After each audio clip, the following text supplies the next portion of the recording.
It's called the Blitz, and it can be just as ferocious as the name suggests. Welcome to the World Blitz Chess Championship in St. John, New Brunswick. About 400 people tried to qualify for the championship during the month-long World Chess Festival. It came down to 32 players qualifying for the first round of play.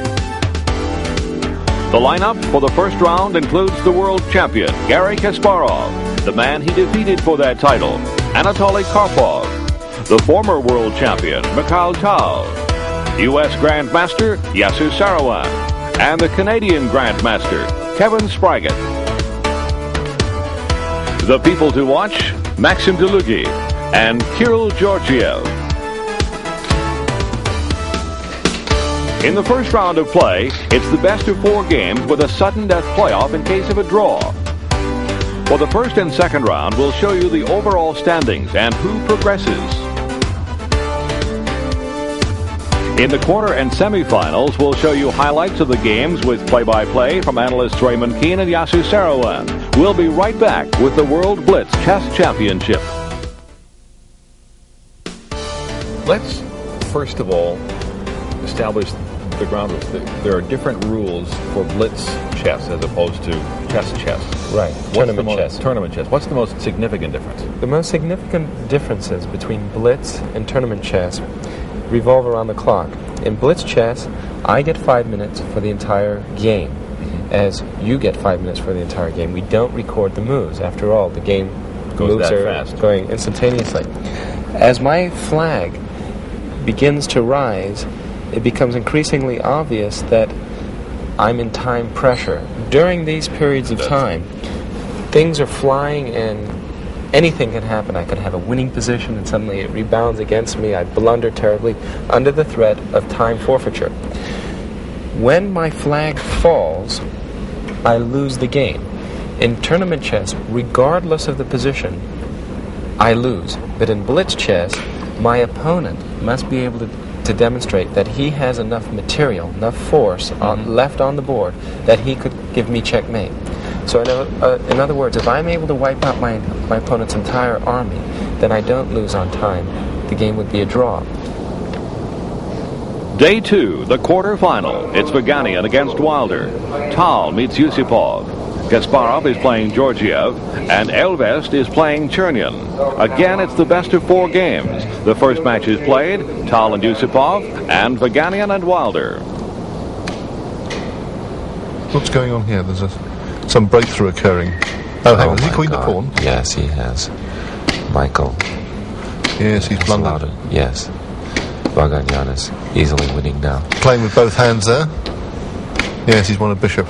Yes. There he goes, yes. He can't do anything here. Yes, sudden denouement. Black can, of course, resign. White possibly not playing this the most accurate way, technically. One does have that impression, doesn't it? No, he's got the right idea. And there's the clocks banging away, but I don't think anyone's in serious danger of losing on time here. It doesn't look it.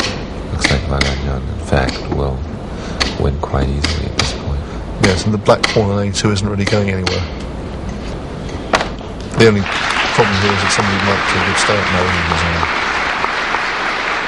no. In the first games, Vaganian and Tal both win. Again, analysts Raymond Keane and Yasser Sarouan pick up the match in the second games. Well, Yasser, here we are in the second round. Michael Wilder playing white against the Soviet Grandmaster Vaganian. It's been a Benko gambit. Righto. Vaganian taking the fight straight to his opponent. And the other game between Yusupov and Tal, much more slow opening, sort of collie system. Something that Yusupov favours as white. And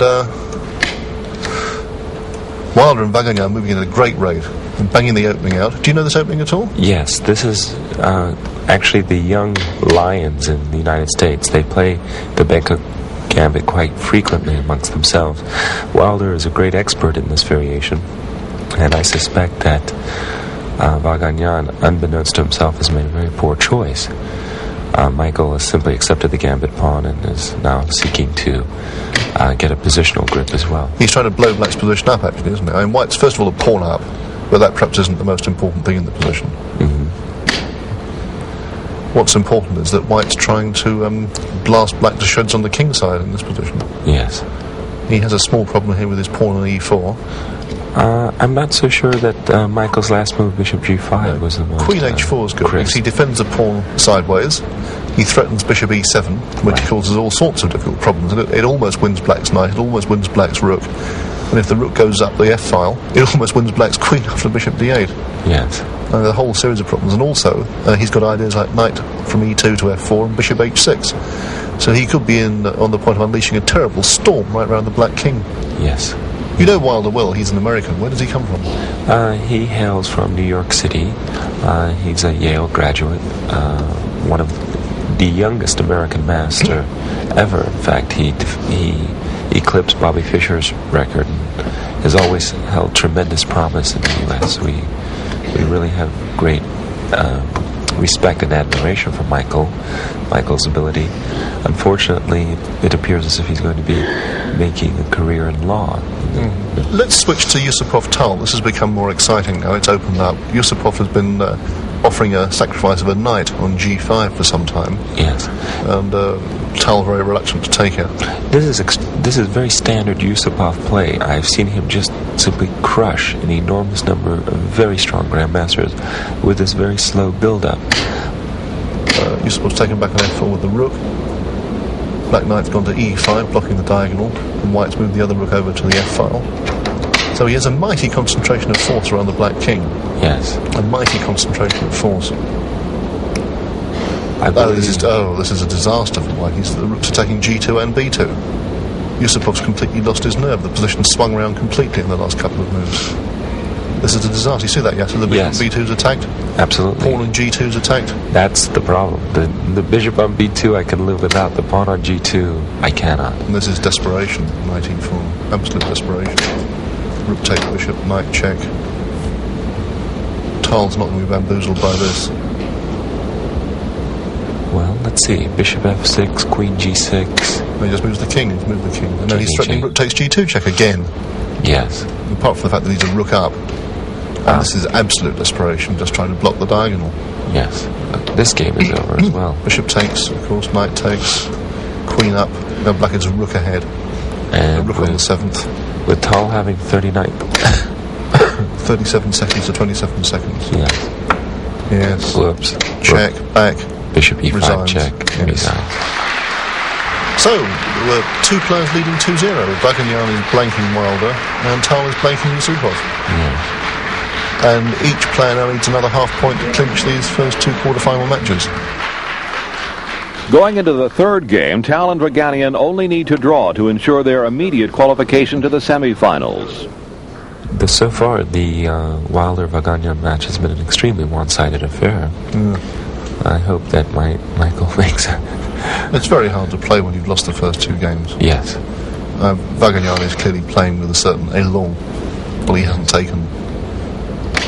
He's just increasing the pressure. This is now looking terrible because he can't take on a6 with the rook anymore. And if he takes with the pawn, then white's bishop on g2 swoops down, captures on c6 and wins the house. Yes. So this is looking absolutely disgusting. Yes. The whole thing is collapsing around his ears.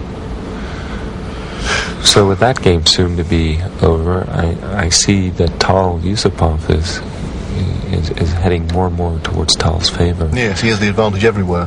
Yes. He has an advantage in the centre where he's got a big grip on black over playing d5. He's got the advantage on the queen side where he controls the c5 and b6 squares. And, if he wants to, he's even got the advantage on the king side. Rook over to d1. Pressing against the d7 pawn. I think you're trying to tell me that Tal has an advantage. Yeah. He can even transfer a rook across the third rank and play something like rook d3 to g3 or rook f3 to g3. There we have it. Michael Wilder has resigned. He's resigned. That doesn't surprise me at all. Yeah. Disgusting position. Very one-sided match. Very impressive performance by Rafael Vaganyan. So Vaganyan has blanked Wilder 3-0. Yes, indeed.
Right now, also there's a positional idea for Tal simply to play knight b6. Oh, now hang on, there's a tactic coming now. Where's he going to put the rook? He can't put the rook on d7 because of knight c5. Right.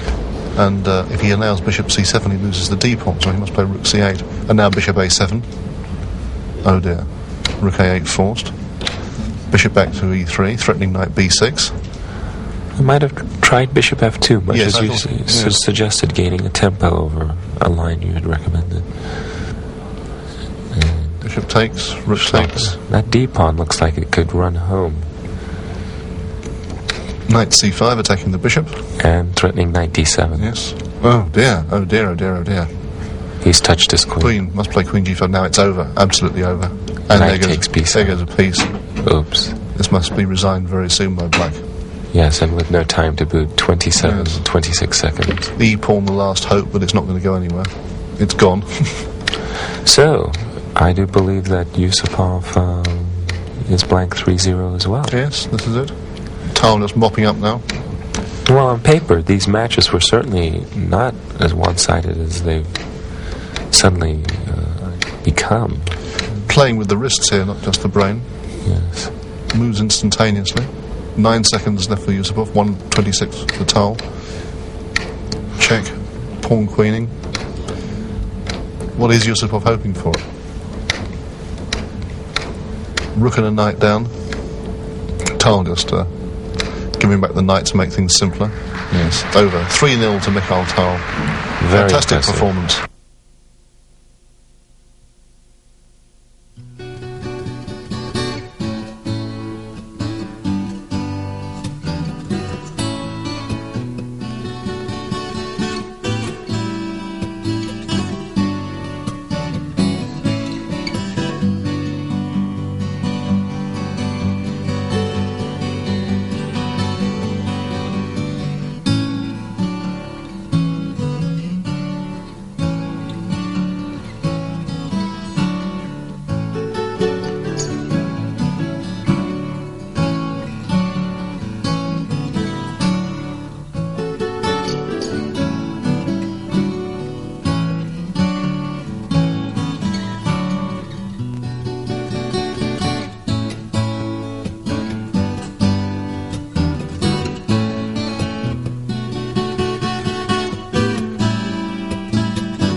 So, in the first half of the quarterfinals, Tal and Vaganian are winners. They qualify for the semifinals.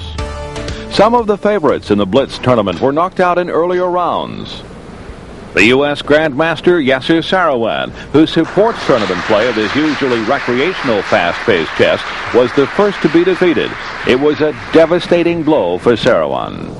In my case, it was easily the most disappointing moment in my entire chess career. I've had lots of ups and downs, but I don't think of myself as a boastful person, and yet I do boast about my Blitz ability because I, quite frankly, consider myself the best in the world, period.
Canada's Kevin Spraggett is also knocked out in the early rounds. He loses 3-0 to Artur Yusupov.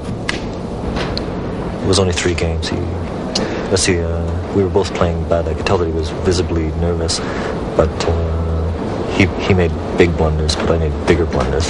But you're playing him in the quarterfinal anyway, aren't you? Yes. So this is your chance for revenge.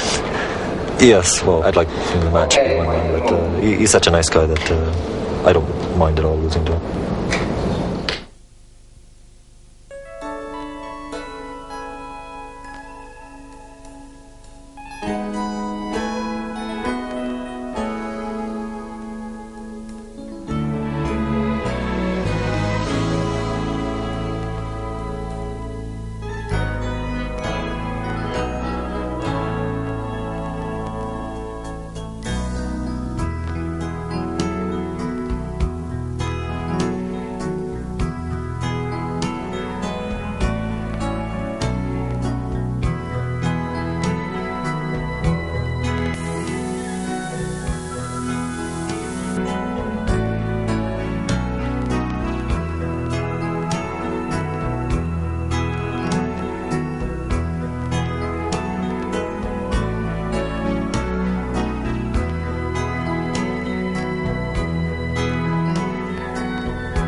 There are more surprises in the second round. The English Grandmaster Jonathan Spielman loses to Michael Wilder. Wilder qualified for the World Blitz Championship by winning the U.S. Blitz Championship.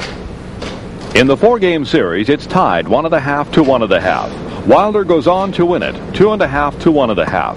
Spielman is known for his broad chess style and his adaptability to many types of games. He may be the first Englishman to reach the semifinals of the World Chess Championships. He and countryman Nigel Short both qualified for the quarterfinals in the candidates' matches.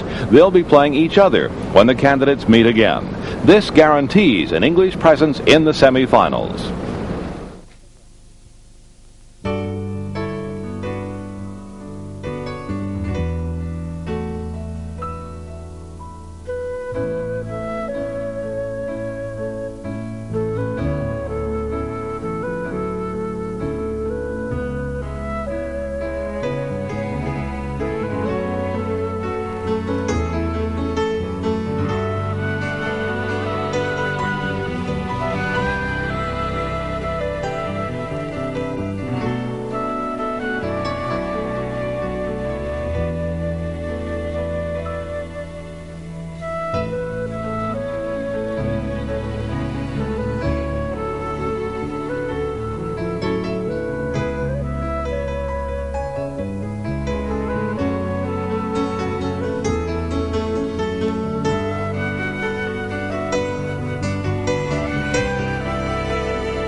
By the second round, it's easy to see that the speed of Blitz chess is putting the pressure on even the world's best player. In his match against Maxim Delugi, Garry Kasparov is struggling.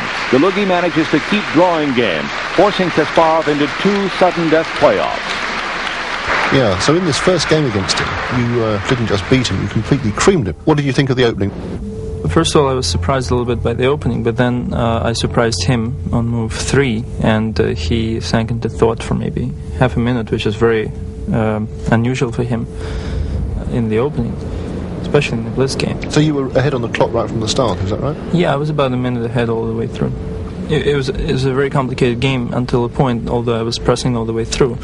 And at one point, he had to lose material, at which point I thought I should win the game.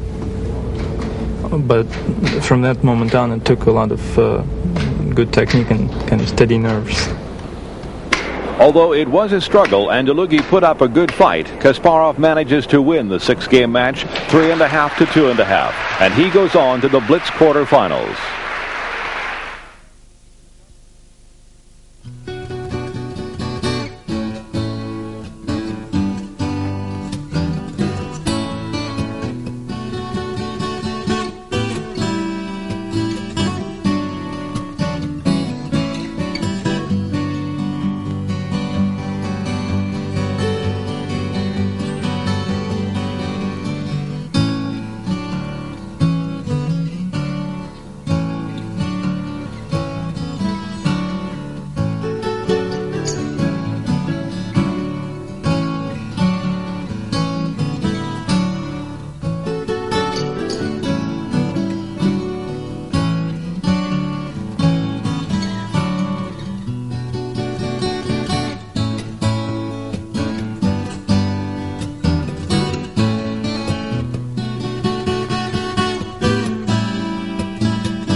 In a Karpov-Chernin game, it's tied 1-1 after 2 games. The third game is a draw, tying the score again at 1.5, 1.5. But in the fourth game, another favorite in the Blitz tournament, Anatoly Karpov, is knocked out. This Blitz tournament was very exciting. Maybe the quality of chess wasn't so high, and I don't know why. Maybe the formula is not so good for the quality of chess, because short matches, eliminating it gives a lot of pressure, and you cannot allow yourself to have risk in the game. We'll be right back with more of the World Blitz Championships.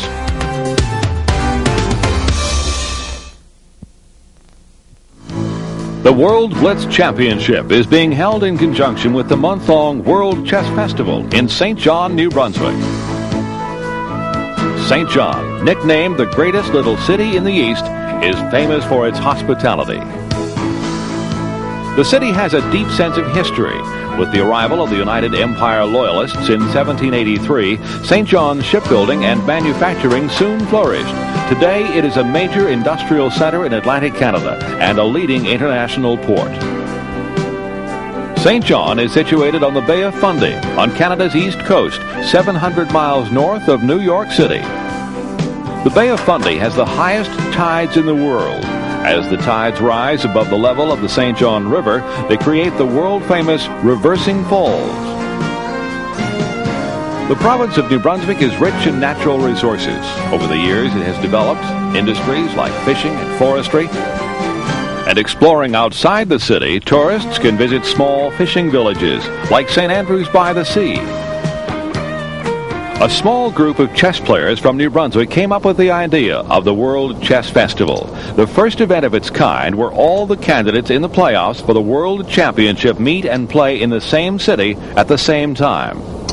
The festival is being called the strongest event in chess history in North America in the past 20 years. It's also given St. John an opportunity to show its talent for hosting a world-class event.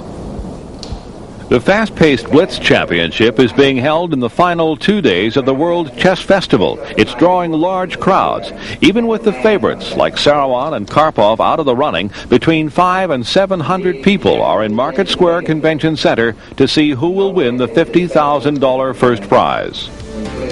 In the second half of the quarterfinals, the Elvest and Chernin match is played at the same time as Kasparov and Georgiev. Chernin is the favorite in his match after knocking out Anatoly Karpov in the second round. Chernin shocked the audience yesterday with a victory over Karpov, and Elvis is a relatively unknown quantity himself. It looks like Elvest is making a comeback in the third game, and he ties it 2-2 in the fourth. In the fifth game, sudden death playoff, he loses to Chernin.